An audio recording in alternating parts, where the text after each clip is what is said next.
Assalamualaikum warahmatullahi wabarakatuh. Senang sekali kita bisa berjumpa. Pada kesempatan kali ini kita akan membahas tentang komunikasi politik. Ya, tentunya dari komunikasi politik ini kita dapat mengetahui bahwa disiplin ilmu ini adalah integrasi ya dari dua disiplin ilmu, yaitu ilmu komunikasi dan juga ilmu politik.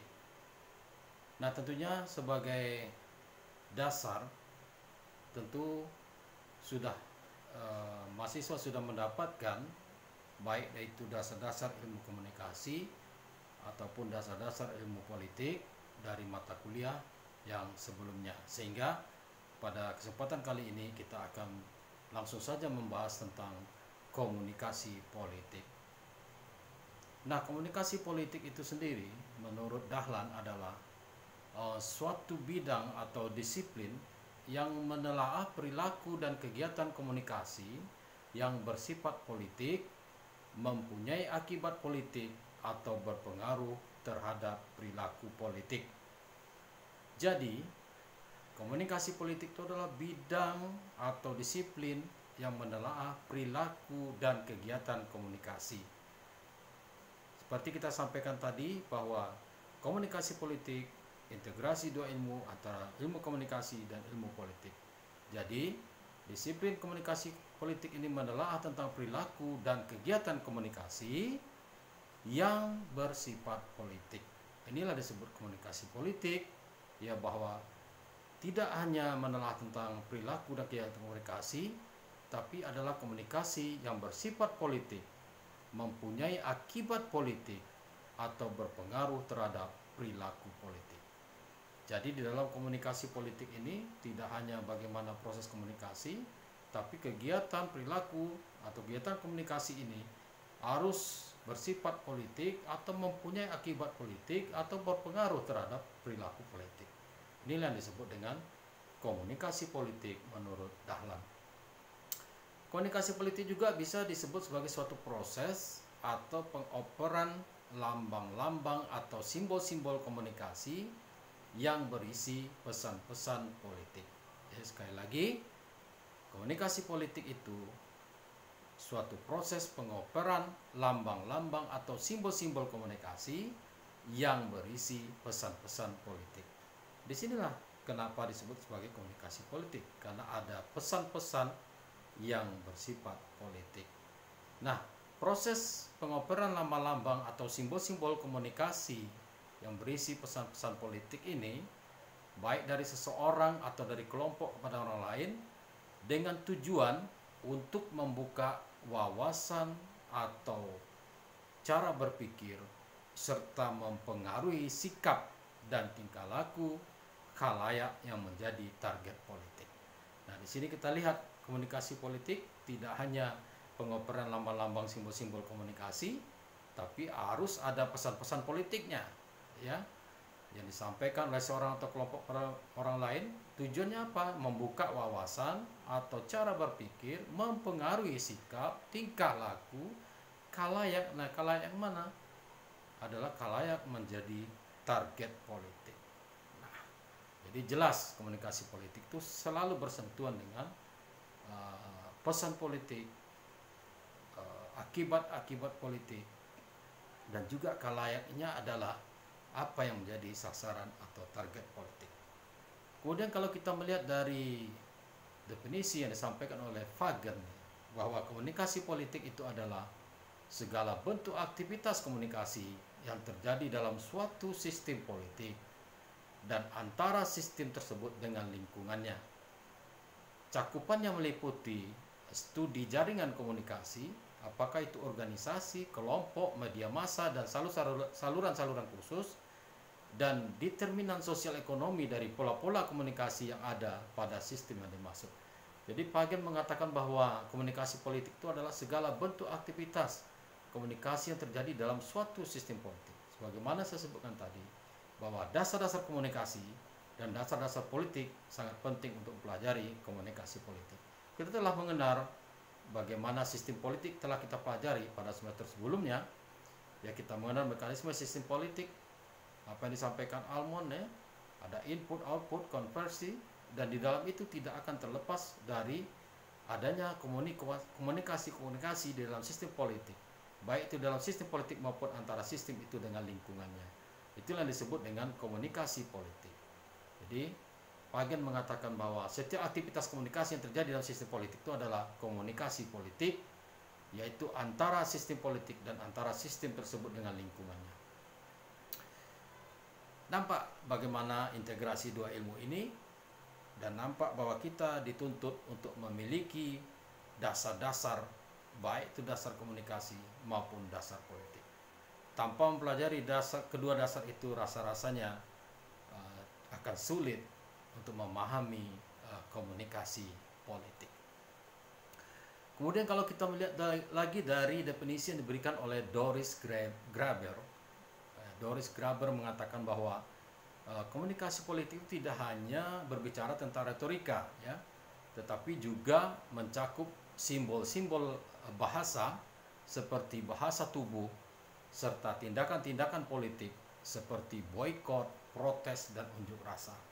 Jadi penyampaian komunikasi melalui komunikasi politik itu tidak hanya simbol-simbol bahasa, tapi juga bahasa tubuh, tapi juga tindakan-tindakan politik yang seperti boikot, protes, unjuk rasa. Kenapa komunikasi politik disebutkan oleh Doris Graeber itu tidak hanya retorika? Karena dulunya awalnya politik, ya, atau komunikasi politik itu hanya dianggap retorika, dan awalnya munculnya komunikasi politik juga karena bagaimana retorika itu berperan dalam situasi-situasi politik, ya, yang digunakan untuk kegiatan-kegiatan politik. Oleh karena itu maka Doris Graeber mengatakan komunikasi politik tidak hanya retorika, tapi juga mencakup simbol-simbol bahasa seperti bahasa tubuh, tindakan-tindakan politik seperti boikot, juga protes, unjuk rasa, itu adalah disebut sebagai komunikasi politik. Nah, jadi secara umum dapatlah kita sebutkan bahwa komunikasi politik itu adalah suatu proses komunikasi, ya, yang memiliki implikasi atau konsekuensi terhadap aktivitas politik. Jadi semua proses komunikasi mempunyai implikasi atau konsekuensi terhadap aktivitas politik adalah komunikasi politik. Nah, perbedaan-perbedaan komunikasi politik dengan disiplin komunikasi lainnya, ya, misalnya komunikasi organisasi, komunikasi bisnis, ya, atau komunikasi antar budaya, yaitu terlihat daripada sifat dan isi pesannya, yaitu komunikasi politik memiliki pesan yang bermuatan politik. Itulah yang membedakan komunikasi politik dengan komunikasi yang lainnya, di mana pesan-pesan dalam komunikasi itu sendiri adalah pesan yang bermuatan politik. Jadi studi komunikasi politik ini memberi tekanan terhadap pesan-pesan yang mempengaruhi khalayak, ya, terutama khalayak pemilih, ya, terutama pesan-pesan politik, ya, misalnya pidato dari kandidat atau presiden, efektivitas strategi pencitraan yang dibuat dalam iklan kampanye, dan nilai informasi dari berita-berita yang menyangkut bidang pemerintahan dan partai politik. Nah, kemudian kita akan melihat bagaimana unsur-unsur komunikasi politik, ya, bagaimana unsur-unsur komunikasi politik ini kalau kita lihat sama dengan unsur-unsur komunikasi, tapi sekali lagi bahwa komunikasi politik harus ada pesan-pesan politik, harus ada implikasi, ya, akibat politik dan berpengaruh terhadap perilaku politik. Nah, unsur-unsur dari komunikasi politik, yang pertama tentu kita bicara tentang komunikasi, yang pertama adalah komunikator. Dalam hal ini adalah komunikator politik. Jadi yang pertama komunikator politik, ya, komunikasi politik tidak hanya menyangkut partai politik, melainkan juga lembaga pemerintahan, ya, seperti legislatif dan eksekutif. Dengan demikian sumber atau komunikator politik adalah mereka-mereka yang dapat memberikan informasi tentang hal-hal yang mengandung makna atau bobot politik, misalnya presiden, menteri, anggota DPR, gubernur, wali kota, bupati, politisi, fungsionaris partai, LSM, kelompok penekan dalam masyarakat yang bisa mempengaruhi jalannya pemerintahan. Jadi komunikator politik, unsur komunikasi politik yang pertama adalah komunikator politik. Ya. Nah, kemudian yang kedua adalah pesan politik. Ya. Jadi unsur komunikasi politik yang kedua adalah pesan politik. Yaitu apa itu pesan politik? Yaitu pernyataan yang disampaikan baik secara tertulis maupun tidak tertulis, verbal maupun non-verbal, tersembunyi maupun terang-terangan, baik yang disadari maupun tidak disadari, yang isinya mengandung bobot politik.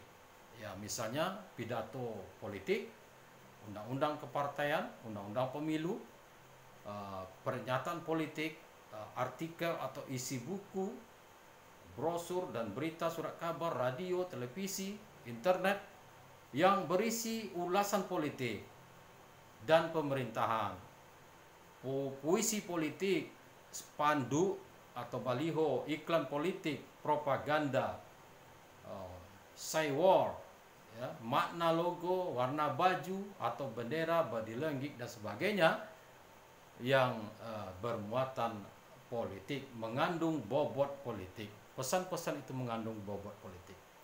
Nah, unsur yang ketiga dari komunikasi politik adalah saluran, ya, atau media. Dalam hal ini adalah saluran atau media politik, yaitu alat atau sarana yang digunakan oleh para komunikator dalam menyampaikan pesan-pesan politiknya. Misalnya media cetak, ya, seperti surat kabar, tabloid, majalah, buku, media elektronik.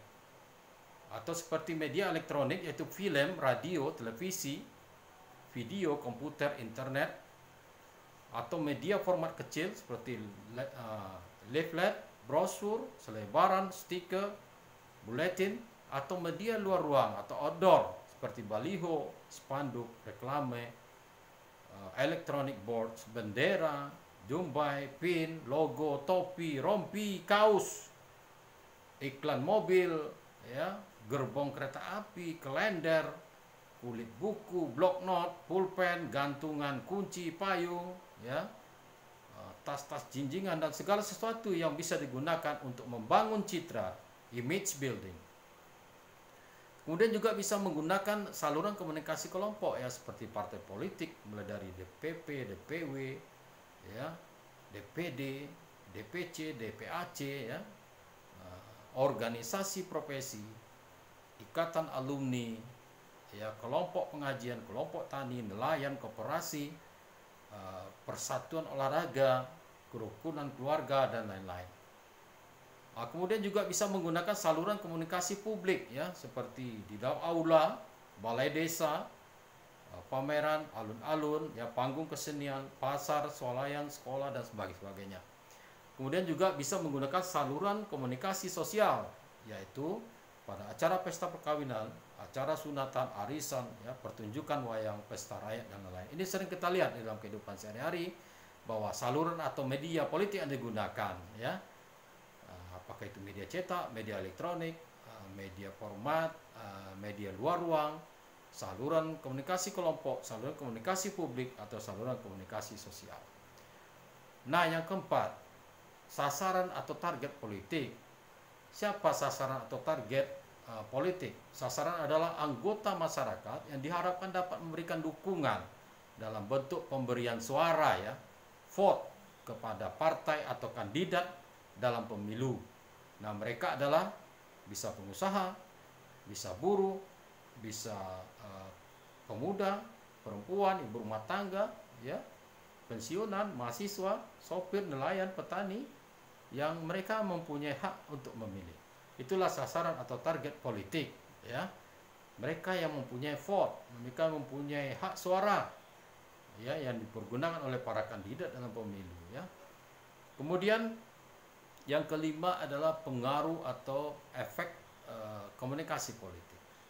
Efek yang diharapkan adalah terciptanya pemahaman terhadap sistem pemerintahan dan partai politik, di mana nuansanya akan bermuara pada pemberian suara atau vote dalam pemilu di mana pemberian suara ini sangat menentukan terpilih tidaknya seseorang kandidat untuk posisi mulai dari presiden, wakil presiden, anggota MPR, DPR, gubernur, wakil gubernur, bupati, wakil bupati, wali kota, dan sebagainya.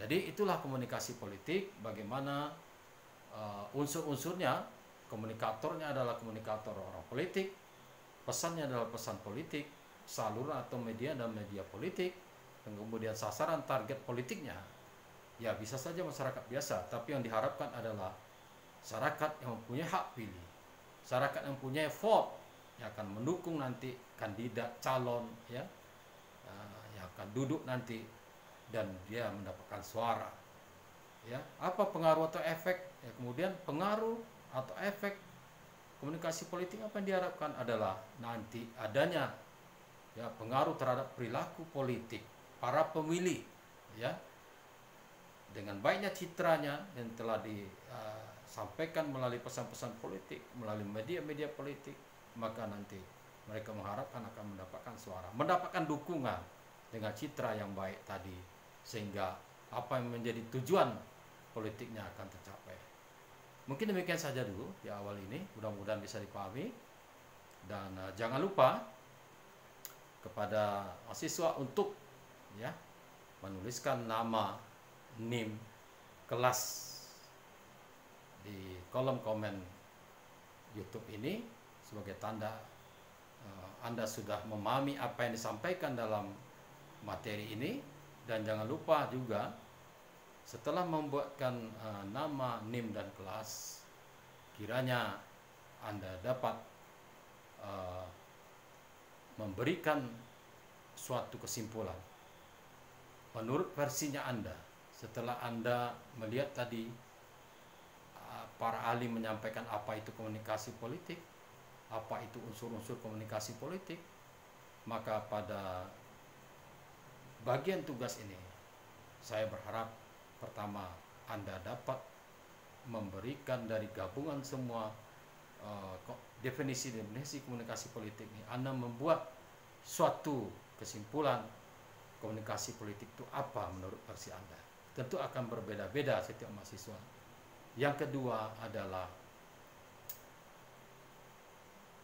bagaimana unsur-unsur komunikasi politik tadi ya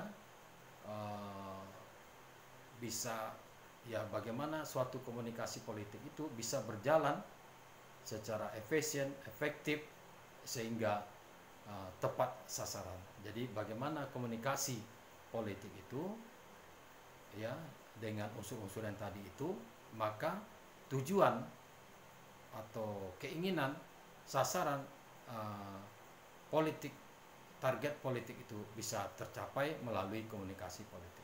Saya rasa itu saja. Terima kasih atas perhatiannya. Sampai jumpa pada kesempatannya. Terima kasih. Assalamualaikum warahmatullahi wabarakatuh.